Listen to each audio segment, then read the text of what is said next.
Welcome to the Indie PPC podcast. I am your host, Joey Bittner, and in this week's episode, we're going to discuss a monthly routine that I do, which gives me a holistic bird's eye view of my account's performance over time and allows me to see correlations between key data points.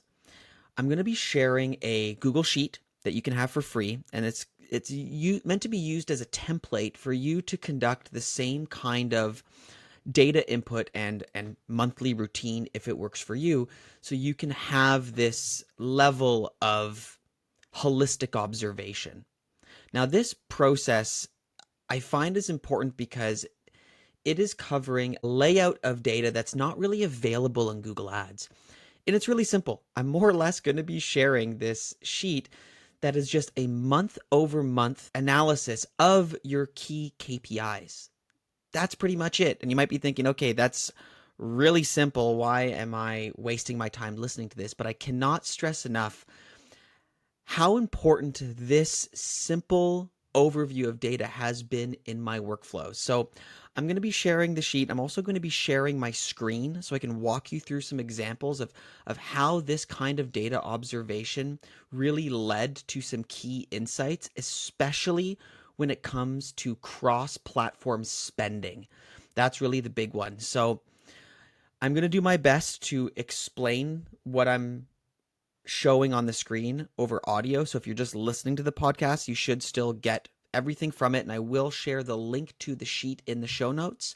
But if you're watching on YouTube, you will see my screen and see this sheet in real time. All right, so jumping right into things, when you click into this sheet, it's going to ask you to make a copy, and then once you have your copy, this is yours to manipulate however you want. You can put in different KPIs in this if you like, but I gave you my starting point for e-com and lead gen. So you can, again, have a starting point. Some clients will have different KPIs depending on what their goals are, but this is kind of the basics of what I have to begin with. So you'll see at the top, obviously, your budget for Google. So that's the amount that you agree to spend each month. And then under that, your spend.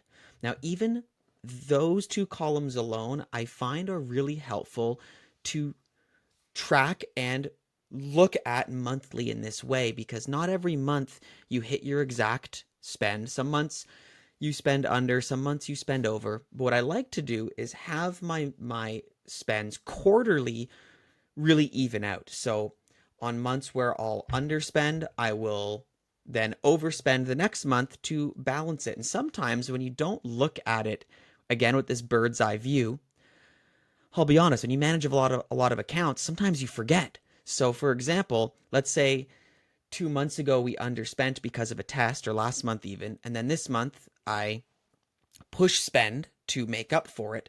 But then come time next month when I'm reviewing how much we spent, without looking at this, I might have forgotten and thought, oh no, like we overspent. What the hell happened? But this bird's eye view allows me to quickly see, okay, last month we underspent, I pushed it hard. That's actually the basis of one of the reasons why this sheet's so important, is just allows you to really see things over time so you can recall the last month to make plans for the next month. And you'll see there's a section at the bottom for notes. So sometimes I'll add a note saying underspent, next month we're pushing a little bit. So there's that. Then under there, I do put other channels that I manage. So for example, I also manage Microsoft ads. So I've got my Microsoft budget and my Microsoft spend. Now, sometimes I'll also add in a line for Facebook. Now, I do not manage Facebook. Dare I even say those words? I hate Meta.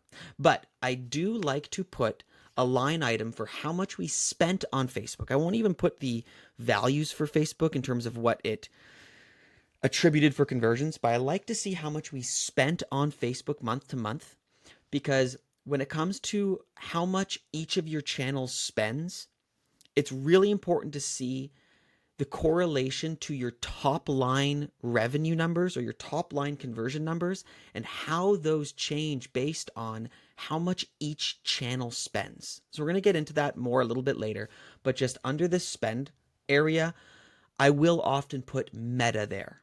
So again, more on that later. But then moving on. Then from here, we've got Microsoft conversion value, Microsoft return ad spend, Google conversion value, Google return ad spend. And then under both of those, we've got net sales and MER. Now, these net sales and MER are the two really important ones.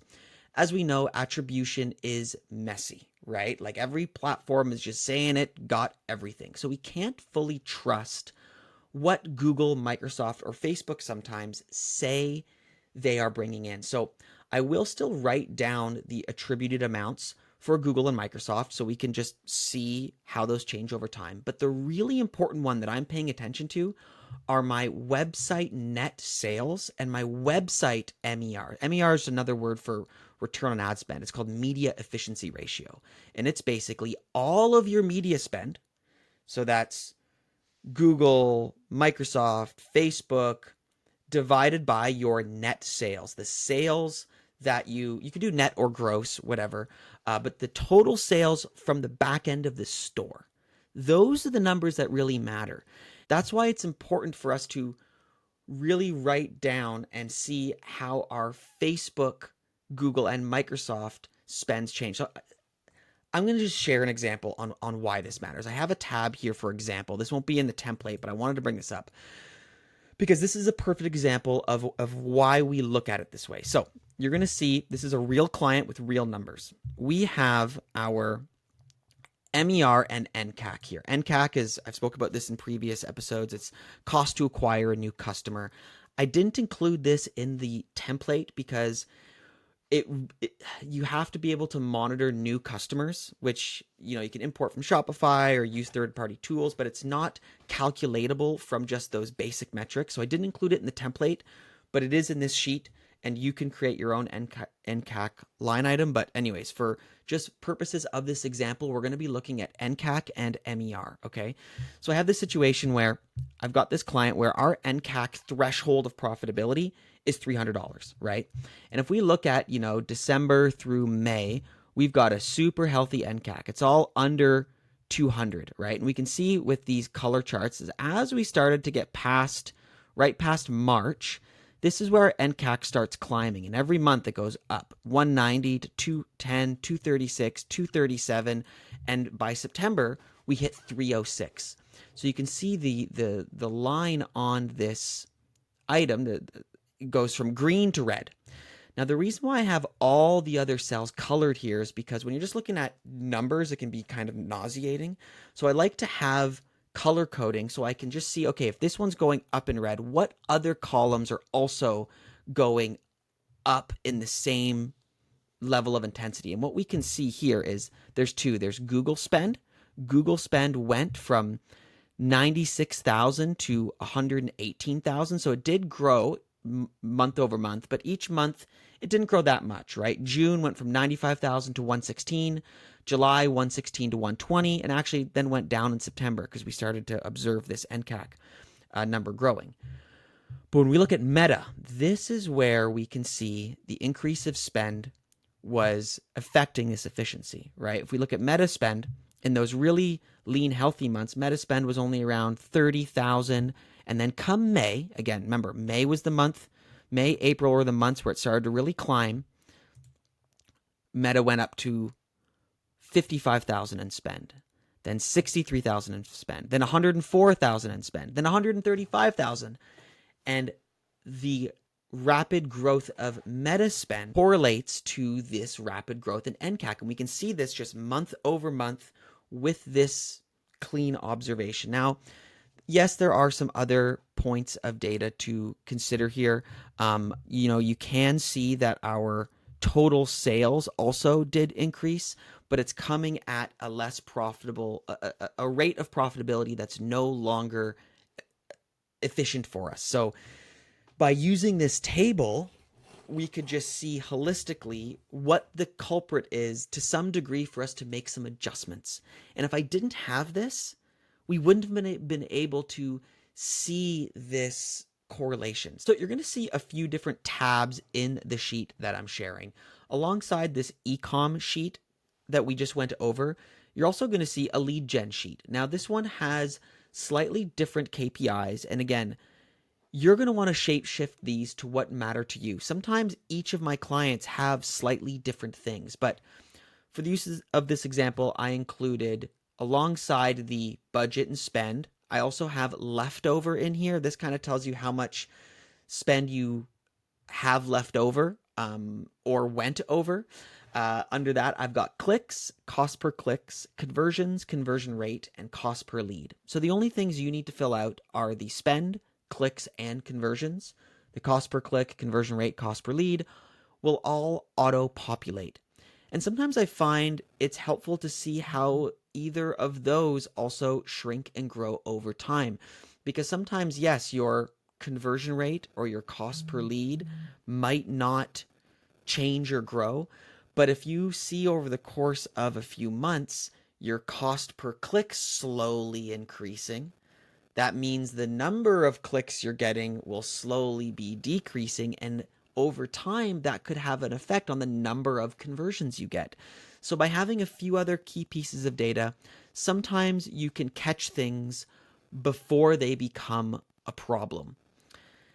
And that brings me to this next point of how I use this in my workflow. At the start of every month, while I'm doing my invoicing for each one of my clients, I'll open up this budget sheet, and this is where I'll start filling it in before I send out my invoice or my report. And I find this is really helpful to, again, do at the start of every month, because sometimes when you're in your account with your head down, just looking at, the data that's right in front of you in terms of your conversions, your cost per conversion, and those don't necessarily fluctuate to a huge degree month to month, you can often miss how they are slowly whittling away.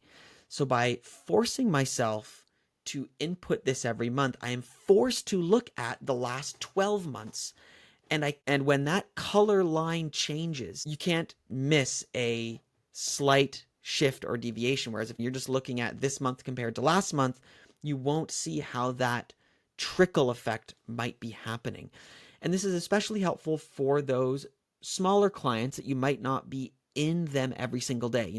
Large clients, you're in the account so often that you do notice when things shift. But smaller clients that you're, again, not in every single day, having this monthly 12-month overview, or even if it's the last 6 months you're seeing, can just be wildly helpful. That's why I wanted to share this, because I find it's one of those things where sometimes at the end of every month I'm thinking, why the heck am I doing this? I'm just wasting my time, until it helps me uncover something huge. And I'm not even really like a huge fan of like system processes, but this is just one of the ones that stuck from my agency days. Actually, when I was working at an agency, this is something they forced us to do, and I just always saw the value in it. So I hope it helps. I also have a tab in the sheet that has weekly performance. For larger accounts that have a lot of moving pieces, a lot of data, sometimes I find it's helpful to do this weekly. Because if you've got, let's say, you scale Google one week, then you scale Meta the other week, and then Microsoft another week. If you're just looking at it month to month, it can be really hard to see what change had what effect, because all of them went up within a month. But having them week to week allows you to have the same analysis at a micro scale, so you can observe the correlations that way. So I don't do weekly for every client, obviously. I just do them for the clients that have a lot more moving pieces. So I did include a weekly performance tab in the sheet. All right, so that's it for today's show. If any listeners would like to have a question answered on the show, feel free to email me at info@joeybidner.com, or just drop a comment on the YouTube video. You can also send me a message on LinkedIn. And if you need help with account management or some one-on-one coaching, just visit my website, joeybidner.com. All right, see you next time.